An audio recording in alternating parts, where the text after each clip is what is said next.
ఇంకోటి ఏసీబీ రైళ్ళు ఇష్టం వచ్చిన, మరి అవి ఎంతమంది ఒరిజినల్ దొరుకుతుండ్రా ఎట్లా దొరుకుతుందో తెలియదు, కానీ రోజుకు మినిమం 2-3 అయితే ఏసీబీ రైళ్ళల్లో పట్టుబడతా ఉన్నారు.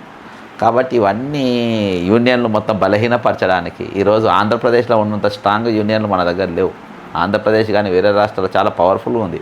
తెలంగాణ ఉద్యమం మనము దాన్ని ఏమంటారు, ఉద్యమ స్ఫూర్తి అంటారు, పెద్ద ఉద్యమకారులం అంటారు. అదంతా ఇది ఇవాళ ప్రశ్నించే గొంతులే దేనికి లేవు. అంత పెద్ద స్టేట్మెంట్ ఇచ్చిండు ముఖ్యమంత్రి, అంత పెద్ద స్టేట్మెంట్ ఇచ్చిండు ఆయన. అసలు ఒకటే 4 కోట్ల జనంకి వెళ్ళి ఒకటే స్లోగన్ వచ్చేది ఉండే, నేను ఇవాళ నిన్ను అనుకున్న వస్తుందేమో అని. ముఖ్యమంత్రి అంటోడు నా గౌరవాన్ని, నా ఆత్మగౌరవాన్ని, నా తెలంగాణ ఆత్మగౌరవాన్ని, నా తెలంగాణ ఉనికిని ఈరోజు పడేసిండు ఎక్కడ పడతాడు. కాబట్టి ఇసోని ముఖ్యమంత్రి 10 సంవత్సరాలు కాదు, 10 నెలలు కాదు, 10 వారాలు కాదు, 10 రోజులు కాదు, 10 గంటలు కాదు, 10 నిమిషాలలో దిగిపోవాలి, 10 సెకండ్లలో దిగిపోవాలి అనే డిమాండ్ వస్తుందేమో జనంకి వెళ్ళి అని అనుకున్నా.